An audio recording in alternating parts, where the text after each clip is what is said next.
shining now. Look, yeah. See me glowing now. Yeah, I shine for the world to see, to see.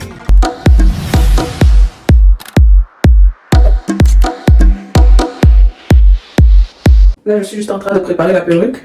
Alors, je mets un peu de fond de teint pour la ligne ici, je vous montre cette ligne. Je vais juste mettre là. Alors, c'est quand même dur d'être concentré sur deux choses en même temps. Ma story time, c'était en fait à l'hôpital. Je travaille à l'hôpital dans un floor de cancer, genre en oncologie. Et aussi, les patients qui sont anémiques viennent quand ils font leur crise. Donc, c'est ça notre spécialité. C'est quand même un travail pas facile. Il faut avoir vraiment un cœur pour faire ça. Bon, Dieu nous a appelés dans ça, donc on est là-bas. La story time dont je vais vous parler, c'est que le patient que j'avais, en fait, c'était un patient de 22 ans. C'est parmi mes plus jeunes patients, en tout cas, que j'ai eu depuis que j'ai commencé. Il a 22 ans. La plus jeune avait 19 ans. Mais ce gars, il avait 22 ans. Donc, il était venu parce qu'il avait fait une crise anémique. Sickle cell pain crisis. Alors, il est venu pour être traité. Ce patient-là, si tu vois sur son compte, sur son chart, comme on appelle ça, on a écrit workplace violence parce qu'il a des expériences comme ça où soit il a insulté les staffs, soit il a insulté les nurses. Donc c'est comme ça avec lui.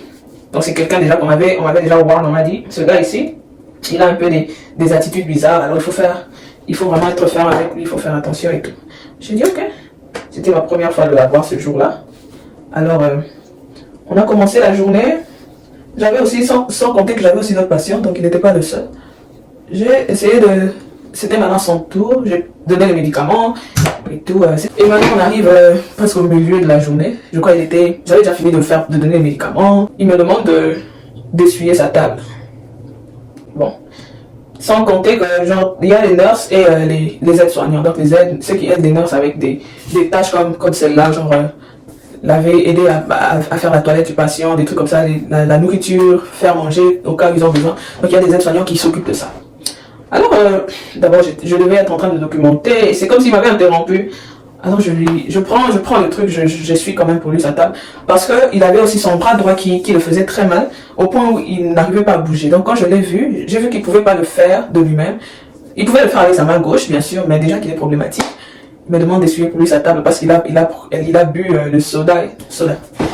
Et c'est tombé ça s'est renversé un peu sur la table. Quelques gouttes seulement sur la table, et ça, tu vois comment le sucre, quand c'est sticky, right? C'est resté sur la table. Alors, il me demande d'arranger pour lui et tout. Bon, je m'arrête un peu, et puis je regarde, et je lui demande, c'est pour ça que tu m'appelles? Il a dit oui. Ok. J'ai pris le truc, j'ai essuyé, j'ai vraiment essuyé la table, c'était propre. Et puis il m'appelle encore, regarde, tu as oublié ici, c'est sticky, c'est toujours gluant ici, gluant sticky, I don't know. Alors je lui dis, je peux te donner la serviette, comme ça tu vas essuyer toi-même comme tu veux, parce que moi j'ai déjà essuyé et la table est propre. Il a dit, comment ça, je te demande de faire ton travail, tu ne fais pas ton travail. Je dis, mon travail? Je ne fais pas mon travail, comment ça je ne fais pas mon travail? Alors je lui dis, mais comment ça je ne fais pas mon travail? Comment ça je ne fais pas mon travail? Il a dit, oui, je te demande de faire ça, une petite chose comme ça, tu refuses de le faire et tout. J'ai dit, non, j'ai essuyé. Maintenant, cette partie-là où tu veux que ça soit parfait, tu peux faire comme tu veux. Alors, je te donne le point que tu vas faire. Il a commencé à parler. Alors, je lui ai expliqué que moi, j'étais sa nurse. S'il avait besoin de médicaments ou de quoi que ce soit, qu'il m'appelle. Mais ce travail ici, c'est pas mon travail. C'est le travail de la PCT, comme on les appelle les PCT. C'est leur travail à eux. Je lui ai montré le tableau où j'avais écrit son numéro. Alors, je lui ai montré, je lui ai dit, si tu as besoin de choses comme ça, prochainement, tu peux appeler, elle s'appelle tel. Ok. Il n'a pas compris, il était resté il a commencé à vouloir, en fait, se disputer avec moi. Puis je pars, je devais faire des choses. Mais je lui ai expliqué que je fais mon travail et tu peux appeler l'aide-soignante pour qu'elle fasse pour toi. Bon, il n'a pas compris, il est resté parler. Mon round, j'étais en train maintenant d'aller dans chaque chambre des patients pour voir, pour juste voir comment ça allait, checker avec eux et tout. Je suis allée dans sa chambre finalement. Il se plaignait toujours de son bras là. J'ai parlé au médecin, on a parlé, on se demandait qu'est-ce qui se passait. On a même appelé un orthopédiste, voilà, qui devait venir le consulter parce que c'était bizarre. Il a dit qu'il n'était pas tombé ou quoi que ce soit. Ah, c'était bizarre. Alors, Je suis allée dans sa chambre, je lui donne le médicament aussi que je devais lui donner. Et puis il était maintenant au téléphone avec sa maman. Sans compter que ce garçon avait déjà été admis deux semaines avant, ou deux ou 3 semaines avant. Et quand on lui avait servi, on his previous admission, quand on l'avait servi, il avait eu des maux de ventre. Il avait des maux de ventre, donc il avait maintenant refusé catégoriquement de manger la nourriture qu'on allait lui servir. Il a dit que non, il va jamais manger la nourriture, plus jamais manger la nourriture de cet hôpital, parce que la première fois, ça lui avait fait des trucs. Alors, je me suis dit, bon, ça c'était il y a 2 semaines, quelle est la probabilité que la nourriture encore va lui faire des trucs? Je l'ai encouragé quand même de manger parce qu'il devait manger. Bon, là, vous pouvez voir clairement mon wake up, mais je vais mettre le fond de teint plus tard. It's one the lace band, c'est pour coller en fait la lace. Je vais juste enlever et mettre des gouttes sur ma lace, juste pour pouvoir. Oh my lord. Mais de rien, c'est pas facile. Anyway, où est-ce que j'en étais? Ça dit que sa maman voulait parler avec. Parce que j'étais dans sa chambre, j'étais en train de documenter. Il m'a dit que sa maman voulait parler avec moi et tout. Parce qu'il se plaignait chez sa maman qu'il avait mal, il avait des douleurs. Alors qu'il était sous traitement en fait. Il avait comment on appelle ça, PCA pump. C'est genre, il recevait le médicament continuellement. Donc je n'avais même pas besoin d'être dans sa chambre, il avait juste à appuyer un bouton où il pouvait avoir le médicament. Donc il en avait assez en fait pour pouvoir contrôler la douleur, mais malgré ça, la douleur ne s'atténuait pas, bizarrement. C'est parce qu'en plus de ça, il avait aussi des médicaments qu'on lui donnait pour la douleur. C'était vraiment schedule. À chaque 6 heures, il recevait ce médicament. Alors, il se plaignait, il a dit à sa maman que non, on ne le traite pas bien ici, on le laisse en train de souffrir. Bon, on a fait tout ce qu'on pouvait, moi je faisais tout ce que je pouvais, j'appelais les médecins, je leur rendais des comptes en fait que non, le patient se plaint et tout. Je ne savais pas quoi faire, le médecin était venu le voir. Donc, I don't know. Ma maman veut parler avec toi. J'ai dit, ok, je vais l'appeler avec mon téléphone. C'était parce que j'avais mon téléphone de travail que je pouvais utiliser pour appeler sa maman, mais il insistait que j'utilise son téléphone. Alors, pour l'appeler, pour que l'enfant vive, right? J'ai accepté, j'ai pris son téléphone. On était en FaceTime avec sa maman, imagine-toi. FaceTime avec sa maman. Et là, on a commencé à parler. Il m'a dit, mais mon fils est en train de se plaindre, qu'est-ce qui se passe? Voilà ce qui se passe. Votre fils, on est en train de lui donner les médicaments, tous les médicaments nécessaires pour calmer sa douleur. Malgré ça, il a... Coucou. What you doing? On a parlé avec sa maman. La maman a compris finalement. Look at you. Là, maintenant, je suis allée taper baby hair.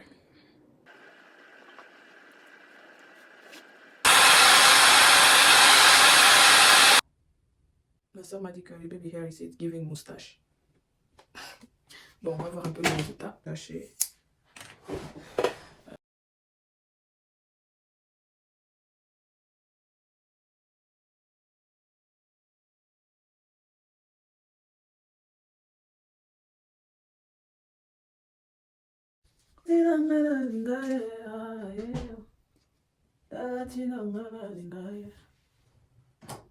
Oh les gars, je vous ai pas dit. Hier, j'ai suivi un film. Le titre c'est The Breath of Life. Peut-être que vous connaissez ça. Si vous connaissez ça, dites-moi en commentaire. Mais j'ai suivi ce film au début. Ça m'énervait le fait qu'il tue. Tu vois les rebelles là qui tuaient les gens. Ça m'énervait, ça m'a énervé le fait qu'on a tué sa famille et tout. Je me disais waouh. J'ai même pas pu regarder cette scène. Alors, mais à la fin, j'ai pleuré. J'ai fini le film en pleurant. J'ai fini le film en pleurant. J'étais en train de pleurer. Là, je vais couper un peu les bouts. Parce que je trouve ça quand même long.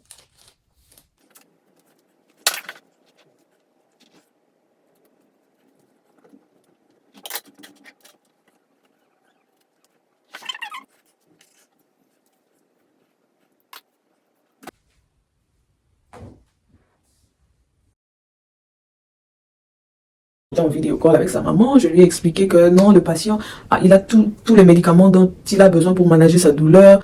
Ils ont des PCA pump, il reçoit les médicaments continuellement. Donc il y a un système là, tu presses le bouton et ça te donne les médicaments contre la douleur every 15 minutes. Compris? Mais là, le gars, il s'est mis en colère, il s'est enflammé encore. Il a dit non, d'ailleurs même cette nurse ici, elle ne comprend même pas. Elle ne comprend même pas de quoi elle parle, comme elle est là et tout. Elle fait pas bien son travail. Je lui ai dit quoi? Tu sais très bien que je fais très bien mon travail. Que je suis ici, j'ai essayé de t'encourager à manger. Je t'ai proposé les médicaments contre les douleurs. Je te donne les médicaments quand il se doit. Ok. Je suis fâchée contre lui. Je lui ai montré que j'étais fâchée contre lui. Je suis sortie de sa chambre. Je suis sortie. Ce patient est malade. Il a beaucoup de choses going on et sa maladie. Je ne sais pas comment il se sent. Donc, je ne vais pas en faire tout un plat. Ok? Je ne vais pas en faire tout un plat. Et puis, j'ai vu ma child nurse qui était là. Je lui ai parlé de ça. Parce que she gotta know at least what's going on with the patient, you know. Après, je vois la lumière sur sa chambre. Ça veut dire qu'il a appelé quelqu'un. Il avait besoin de quelqu'un. J'ai dit, hey, je ne vais pas aller là-bas. I'm not gonna go there. Je vais le laisser because he needs time. Mais entre-temps, j'avais pas la haine contre ce gars. J'avais pas du tout la haine contre lui. Hein. Mais je voulais lui montrer quand même que non, c'est pas comme ça que tu traites les gens. Tu vois. If you got attitude, you don't have to show it to put it on everybody like that. Personne n'a le droit, ne mérite de subir ton mauvais comportement. Tu vois. Je sais que j'essaie de le faire comprendre. Mais c'était pas que je faisais ça parce que j'avais la haine contre lui. Non. Alors, on m'appelle maintenant sur mon propre téléphone, on me dit, ce patient a besoin de toi. Il veut parler à la nurse. Je lui ai dit, est-ce qu'il vous a dit de quoi il a besoin? Il a dit non. On m'a dit non, il veut juste parler avec la nurse. J'ai dit, ok, je vais aller. J'ai prié, j'ai demandé au Saint-Esprit de m'aider. Ok. Je suis entrée dans sa chambre. Je suis entrée d'abord à la porte, j'ai juste fait entrer. Pas totalement, je suis entrée, je l'ai regardé. Sans rien dire. Et puis, il m'a dit, can I talk to you? J'ai dit, Donc, je me suis dit, ok. Je suis entrée maintenant normalement. J'avais les bras croisés comme ça. Et puis après, j'ai enlevé mes bras croisés pour l'écouter. Mes mains étaient derrière ou devant. Tu vois, parce que le body language also conveys a message. Alors j'ai uncrossed my arms et j'ai commencé à l'écouter. Il m'a dit, je demande pardon. Il a dit, I'm sorry, but he said, would you please forgive me? Et ça c'était fort, hein. Parce que souvent quand tu demandes pardon, certaines personnes te disent juste, I'm so sorry, I'm sorry. So sorry, c'est nous les Africains, so sorry. C'est nous les Africains, les Américains ne disent pas so sorry. Anyways, they use the word sorry, but he did not use only sorry. He said, I'm sorry. Would you please forgive me for this attitude I just had toward you? I was like, what? Non, je sais pas comment j'avais réagi. J'étais toujours, genre, you know, j'avais pas, I didn't show my emotions. Je l'écoutais. Il a expliqué, il a dit, depuis le matin, tu n'as fait que te battre pour moi. Tu t'es montré si généreuse avec moi et tout, mais moi, je n'ai pas su te montrer un bon comportement. Wow. Il avait utilisé des mots quand même qui m'ont touché, parce que je me dis, wow, ce gars déjà, tel qu'il est et tout, je le connais, ce que j'ai déjà eu de lui, lui demander pardon comme ça, what is happening here? Et puis, je lui ai dit, ok. Je l'ai écouté parce qu'il était en train seulement de répéter qu'il demandait pardon et tout. Et puis je lui ai dit, ok, I forgive you. Know that I forgive you. Ok, je lui ai fait comprendre que je l'avais pardonné. J'ai pas dit seulement, ok. J'ai dit, ok, I forgive you. I know you're going through a lot. Je sais que tu es en train de passer par beaucoup de choses. La douleur à la main, les douleurs que tu ressens, la crise et tout ça, le fait que tu n'as pas mangé, tout ça joue. Mais ce n'est pas une raison pour parler mal aux gens ou pardonner. Je lui pardonne. On pardonne quelqu'un. Je lui pardonnais. Donc il a dit ok. Il n'a pas dit ok. Il était juste en train de continuer de demander pardon. Il avait vraiment une attitude de quelqu'un qui demandait pardon. Je lui ai dit est-ce que je peux prier pour toi? Ta douleur ici à la main, je t'ai donné tous les médicaments qu'il faut et tout ça. Je ne sais pas quoi d'autre je peux faire pour toi. Je peux prier pour toi. Il a accepté. Les larmes ont commencé à couler directement. Les larmes ont commencé à couler. Et je lui ai demandé s'il était sauvé, s'il croyait en Jésus-Christ. Il m'a dit oui et tout. Il croit en Jésus, which I don't know if it's true or not. But I just, you know, j'ai imposé la main sur son bras et j'ai prié pour lui. J'ai prié pour son bras, j'ai prié pour son cœur, j'ai prié pour sa vie, j'ai demandé au Saint-Esprit de se révéler à lui. De se révéler à lui, à Jésus-Christ, de se révéler à lui et tout. Il a dit que depuis qu'il est ici, il se sent frustré parce que il se sent seul. Il y a personne qui est venu le voir, personne qui a l'air de s'intéresser à lui en fait. Tu vois, des fois les attitudes des gens sont toujours dues à quelque chose. Ne soyons pas toujours pressés à juger les gens. Personnellement, je me dis bon, je ne sais pas comment avoir cette maladie feels like. So I cannot even judge that. Oh non, il ment, il n'a pas mal. Non. Mais there is always a way to talk to people, even if you're in pain. Okay, that's what I wanted to make him understand. But ne soyons pas prompts à juger les gens, throw judgment on people like that, because they go through something. Alors, j'ai prié pour lui, il était en larmes. J'ai dit, wow, comment est-ce possible? Ce garçon qui jouait au dur il y a des heures, quelques heures, ça c'est seulement Dieu qui peut faire ça, parce que j'étais là. There's no way that I didn't do anything. God used me. Ok? Alors il a commencé à pleurer, et puis il s'est calmé, et on a commencé à parler même et tout. Je lui ai dit, tu dois manger. Il a dit, I'll try it. Alors je suis sortie, et puis je suis revenue. Et puis j'arrive à côté de sa table, il me dit, Can I have a hug? What is happening? Et il m'a dit, Can I have a hug? J'étais un peu réticente, j'ai dit, What? Like, a hug, et puis je me suis dit, bon, c'est ton patient, mon cher. Just try to do everything you can to show him love, to show him God's love. Okay, yes. Je lui ai fait un câlin. Il a dit merci beaucoup pour ce que tu as fait. Merci beaucoup. Oh, j'ai dit, qu'est-ce que j'ai? Merci pour ce que tu as fait et tout. Je lui ai dit, comment tu te sens? Il a dit, je me sens mieux. Je lui ai dit, et le bras, il a dit, it feels the same. Mais mon cœur n'a plus mal. Mon cœur va mieux. Il a dit, mais mon cœur va mieux. J'ai dit, tiens, ça c'est très fort ça. Il a dit, mon cœur va mieux. J'ai dit, wow. I'm so glad that's good. Anyway, c'était ça l'expérience que j'avais, que je voulais vous partager. Que Dieu vous bénisse. Montrer le résultat final, ok? Hey guys, alors voilà le résultat final de ma coiffure. Dites-moi en commentaire comment vous trouvez. Moi j'aime, en tout cas j'aime trop. Alright, stay warm, stay blessed, stay tuned and step out.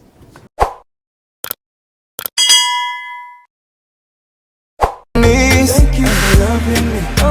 For every trial you brought me through. Thank you for saving me. Now I can shout glory to my everlasting.